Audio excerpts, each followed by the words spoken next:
दिनांक 1 एप्रिल रोजी बीकॉम भाग 3चा अकाउंटचा पेपर झाला।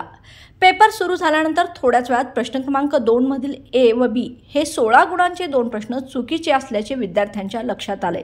तसंच विद्यार्थ्यांनी त्या पेपर सेटला देखील तक्रारीनुसार सूचित केले। विद्यापीठाने तो पेपर परत घेण्याचे ठरवले। 2 प्रश्न चुकले म्हणून संपूर्ण परीक्षा पेपर पुन्हा घेणे हे अत्यंत चुकीचे आहे।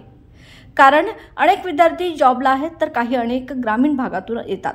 त्यामुळे सर्व विद्यार्थ्यांच्या भावना लक्षात घेता चुकलेल्या प्रश्नांचे गुण सरसकट अथवा 2 दिवसात मार्ग काढून सदरची फेरपरीक्षा रद्द करावी, अन्यथा विद्यार्थी भावना लक्षात घेता उग्र आंदोलन करावे लागेल, अशा मागणीचे निवेदन कोल्हापूर युवा सेनेने परीक्षा नियंत्रकांना दिले आहे।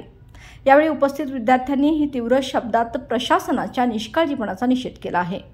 यानंतर सर्व विद्यार्थ्यांच्या भावना समजून घेता परीक्षा नियंत्रक अजित जाधव यांनी लवकरच विद्यार्थी वर्गाला त्रास होणार नाही असा तोडगा काढू असे आश्वासन दिले।